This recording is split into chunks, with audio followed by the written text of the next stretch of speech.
Hello friends, welcome to today's Samayal. இன்னைக்கு நம்ம today's சமையல்ல முற்றிலுமே வித்தியாசமா 10 நிமிஷத்திலே சுலபமா செய்யக்கூடிய ஒரு ஆரோக்கியமான ஸ்நாக்ஸ் ரெசிபி தான் பார்க்க போறோம்.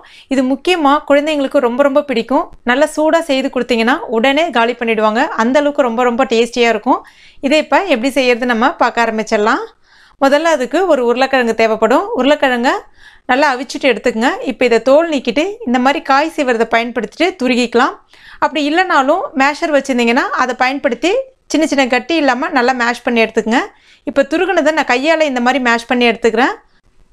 அடுத்ததான் அரை கப் அளவுக்கு பச்சரிசி மாவு, அதாவது இடியாப்பத்துக்கெலாம் பயன்படுத்துவோம் இல்லையா, அந்த மாவு வந்து பயன்படுத்தியிருக்கேன். கடையில் கிடைக்கக்கூடிய இடியாப்பம் மாவு இருந்தாலும் நீங்கள் பயன்படுத்திக்கலாம். மாவு வந்து வறுத்த மாவு வறுக்காத மாவு எது வேணாலும் பரவாயில்ல. இது வந்து சரியாக ஒரு 75 கிராம் போல் இருக்கும். அதுக்கு அடுத்து தான் ஒரு பெரிய வெங்காயம் பொடிசாக கட் பண்ணிட்டு எடுத்துருக்கேன், அது இது கூட சேர்த்துக்கலாம். கூடவே ஒரு பெரிய பச்சை மிளகாய் பொடிசாக கட் பண்ணிட்டு எடுத்துருக்கேன், அது இது கூட சேர்த்துக்கலாம். ஒரு சின்ன துண்டு இஞ்சி பொடிசாக கட் பண்ணியிருக்கேன். கூடவே கொஞ்சமாக கொத்தமல்லி இலைகள், கருவேப்பிலை இலைகள் எல்லாமே வந்து நல்லா பொடிசாக கட் பண்ணிவிட்டு சேர்த்துக்குங்க. அதுக்கு அடுத்து தான் அரை ஸ்பூன் அளவுக்கு சின்ன ஜீரகம், அப்புறம் தேவைக்கேற்ப உப்பு சேர்த்துட்டு ஒரு தடவை நல்லா கலந்து விட்டுக்குங்க. உருளைக்கிழங்குல இருக்கக்கூடிய அந்த ஈரமே வந்து ஓரளவுக்கு போதுமானதாக இருக்கும். பிசைஞ்சிட்டு அதுக்கப்புறமா தேவைக்கேற்ப கொஞ்சமாக தண்ணி தெளிச்சிட்டு வடை மாவு பதத்துக்கு பிசைஞ்சிங்க. அதாவது நம்ம பருப்பு வடைக்கெலாம் மாவு அரைப்போம் இல்லையா, அந்த மாதிரி வந்து அரைச்சி எடுத்துக்கங்க. இந்த மாவு வந்து நம்ம புளிக்க வைக்கணும் அப்படிலாம் கிடையாது, இன்ஸ்டண்ட்டாக போட வேண்டியதான்.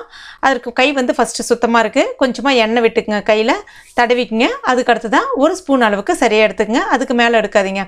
ஏன்னா வந்து ரொம்ப பெருசாக வந்துட்டாலும் மேலே வந்து பட்டுன்னு வந்து சிவந்து போன மாதிரி ஆகிடும், மாவு வந்து உள்ளே வேகாத மாதிரி ஆகிடும். ஒரு மீடியம் சைஸ் பாலாக நம்ம ஊற்றிக்கிட்டோன்னா சரியான அளவில் வெந்து வரும், சூப்பராக இருக்கும். அடுத்ததான் எண்ணெய் வந்து மிதமான சூட்டில் இருக்குது. இப்போ இதை நம்ம ஒன்றா அப்படியே உருட்டி போட வேண்டியதான். இது நீங்கள் வந்து உருட்டி வச்சுக்கிட்டே இருக்கணும் அப்படிலாம் கிடையாது. அப்படியே இன்ஸ்டண்ட்டாக நம்ம வடைக்கு எப்படி போடுவோமோ அதே மாதிரி வந்து போட்டுகிட்டே இருக்க வேண்டியதான். ஸ்டவ்வும் மீடியம் ஃப்ளேமில் வச்சுருங்க. எண்ணெயும் வந்து மிதமான தீயில் இருக்கட்டும். அப்போ தான் நல்லா மேலே மொறுமொறுனும் நல்லா கொஞ்சம் கலர்ஃபுல்லாக வரும், தீயாமல் உள்ளேயும் நல்லா சாஃப்டாக இருக்கும். இப்போ பார்த்தீங்கன்னா நான் சொன்னேன் 10 நிமிஷத்தில் இது செய்யலாம் அப்படின்னு சொல்லிட்டு, நீங்கள் உருளைக்கிழங்கு மட்டும் அவிக்கிற நேரம் மட்டும்தான் இது அதிகமாக எடுத்துக்கும். உங்களுக்கு செய்கிற நேரம் பார்த்தீங்கன்னா ரொம்ப குறைவு தான்.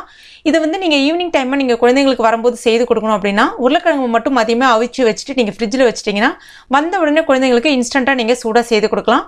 இல்லைனா மாவு கூட நீங்கள் ரெடி பண்ணி வச்சிடலாம். இதை வந்து மாவு ரெடி பண்ணிவிட்டு ஃப்ரிட்ஜில் ஸ்டோர் பண்ணிக்கலாம். எப்போ தேவைப்படுதோ அப்போ கூட நீங்கள் எடுத்து இதை வந்து பயன்படுத்திக்கலாம். 2 நாளைக்கு வரைக்கும் வச்சு இந்த மாவு நீங்கள் பயன்படுத்த முடியும் ஃப்ரிட்ஜில். அந்த மாதிரி பண்ணாலும் நல்லா ரொம்பவே சூப்பராக இருக்கும். அவ்வளோதான், இது ரெடி ஆகிடுச்சு. எடுத்து வேற ஒரு பிளேட்டுக்கு மாற்றிட வேண்டியதான். இப்போ பாருங்கள், நம்முடைய சுவையான நல்ல மொறு ஸ்நாக்ஸ் ரொம்ப குயிக்காக ரொம்ப சுலபமாக ரெடி ஆகிடுச்சு பாருங்கள். இது நான் உங்களுக்கு அப்படி உடச்சியும் காமிக்கிறேன் பாருங்கள். எந்த அளவுக்கு அழகாக மேலே மொறுமொறுனும் உள்ளே நல்லா சாஃப்டாக நல்லா சூடாக ஆவி பறக்க இருக்குது பாருங்கள். ரொம்ப சுவையாக இருக்கும். ஃப்ரெண்ட்ஸ், கண்டிப்பாக நீங்களும் ட்ரை பண்ணி பாருங்கள். குறிப்பாக இது வந்து தேங்காய் சட்னியோட ரொம்ப அருமையாக இருக்கும். ட்ரை பண்ணி பார்த்துட்டு உங்கள் வேல்யூபிளான கமெண்ட்டை என் கூட ஷேர் பண்ணிக்கங்க. இந்த வீடியோ உங்களுக்கு பிடிச்சிருக்கும் நம்புறேன். பிடிச்சிருந்துச்சுன்னா லைக் பண்ணுங்கள். உங்கள் ஃபேமிலி மெம்பர்ஸ் ஃப்ரெண்ட்ஸ்க்கும் ஷேர் பண்ணிங்க.